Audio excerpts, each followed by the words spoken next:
Yeah. Dengarkan kisah seorang pemimpin dari padang pasir Jazirah Arab. Nama yang dikenang sepanjang masa, Umar bin Khattab Al-Faruq. Yeah. Lahir di Mekah dari Quraisy yang terpandang, tegas dan berani namanya selalu dikenang. Pandai membaca saat ilmu masih langka, berjalan tegak dengan prinsip yang dijaga. Dulu menentang dakwah yang dibawa Rasul, mengira jalan lama adalah yang paling unggul. Namun takdir membawanya pada cahaya saat ayat suci menyentuh relung jiwa.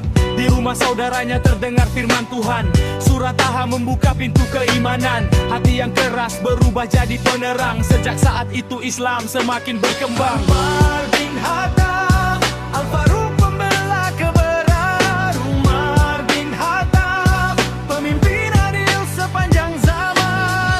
Dari Mekah sampai penjuru dunia, namanya hidup dalam sejarah. Umar bin Khattab jejaknya abadi selamanya. Masuk Islam membawa keberanian baru, kaum muslim berdiri tanpa rasa ragu. Di samping Nabi dalam suka dan duka, menghadapi ujian dengan hati yang mulia.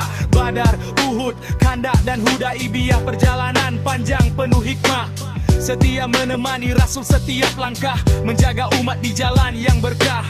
Diberi gelar Al-Faruq yang terhormat, membedakan yang benar dan yang sesat.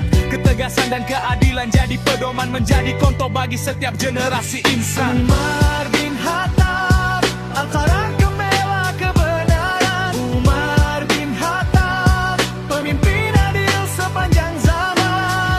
Dari Mekah sampai penjuru dunia, namanya hidup dalam sejarah. Umar bin Khattab jejaknya abadi selain Saat Abu Bakar menutup lembar kepemimpinan, Umar melanjutkan amanah perjuangan, memimpin umat dengan penuh tanggung jawab, membangun negeri dengan aturan yang mantap. Irak, Syam, Mesir hingga Persia, wilayah Islam berkembang luar biasa. Namun hidupnya tetap sederhana, meski kekuasaan terbentang kemana-mana.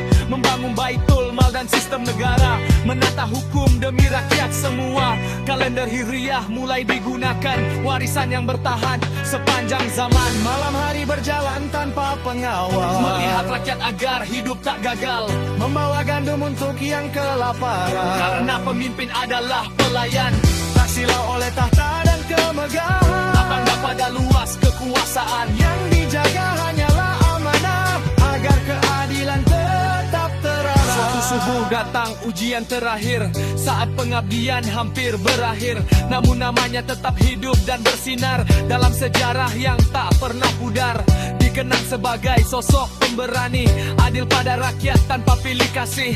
Pemimpin kuat dengan hati yang bersih, teladan yang takkan pernah habis. Umar bin Khattab Al-Faruq pembela kebenaran. Umar bin Khattab pemimpin adil sepanjang zaman. Yang iman kuat dalam tindakan, menjaga umat dengan pengorbanan.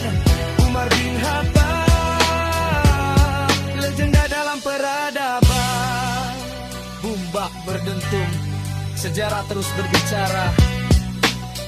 Dari Mekah hingga dunia, Umar bin Khattab, namamu tetap hidup selamanya.